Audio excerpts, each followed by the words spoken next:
Presented by Sandhya Entertainment। ए रमेश, हाँ हाँ, अरे यार भाई से बाबू छे जा रहा जल्दी कर, जल्दी झलरवा खाई तो जा रहल भाई, जा रहल जल्दी जल्दी। ए बिने, हाँ अरे देख ना यार, कुछ तारी बेच रहल भाई मेरे। वाह देखी ना, बहुत निमन माल हो रे। हाँ अरे चल चल चल तारी पिए, चल चल चल चल। अरे आज फोड़ देवे हम यार लबरी। चल चल चल, हाँ बिल्कुल भाई, चल चल चल चल चल। अलियो चारा दे भैंसे पर गेलौ न हजार, तारी पिला दे नहीं तो हो जैतौ गदर।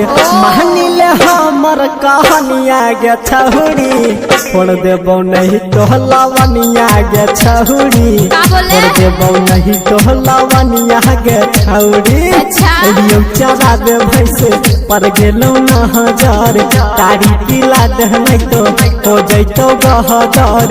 मानिले हमर कहानिया गे छहुरी, छोड़ देबौ नहीं तो लवनिया गे छहुरी, छोड़ देबौ नहीं तो लवनिया गे छहुरी। कितना बात कर रहली यार, फोन का लवनिया जे होते से देखल जेते। अरे यार थोड़ा फोन करनी तो देबो नहीं करतो, रुक पटियावे दे। छोड़ देबौ नहीं तो लवनिया गे छहुरी। SK recording studio Delhi 76। देखी के तारी बिगड़ गेलो मुंड गे, सीधा सीधी दे देले तू हमारा से जूझ गे। खिला दे तारी ने सब फोड़ फाड़ देबो ना देबो। हाँ हाँ हाँ, देखी के तारी बिगड़ गेलो मुंड गे, सीधा सीधी दे देले तो हमारा से जूझ गे। जल्दी पिला दे तू मुंड हकौ गरम, नहीं तो न सह जैतौ छौरी गे धहरम। दे देबौ कमर दादा धनिया गे छहुरी, छोड़ देबौ नहीं तो लवनिया गे छहुरी, छोड़ देबौ नहीं तो लवनिया गे छहुरी। एके जग दे लेकिन दे, आज पी के जइबौ ना देबो। राइटर राजेश के धैले हौरे सगे, जैतौ नहीं छौरी बिना पहले टेस्ट गे।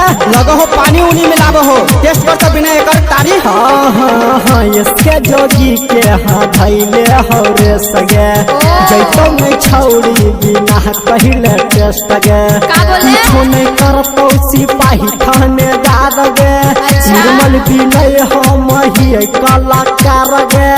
देखले कैरा में मधुबनिया गे छहुरी, छोड़ देबौ नहीं तो लवनिया गे छहुरी, छोड़ देबौ नहीं तो लवनिया गे छहुरी। ठीक है लवनी मत फोड़िए, ले पी ले। काले ही जमील है, फिर आइबौ। यदि आप चाहते हैं संध्या एंटरटेनमेंट के सभी ऑडियो वीडियो देखें तो चैनल को सब्सक्राइब जरूर करें और बेल आइकन को दबाना ना भूलें।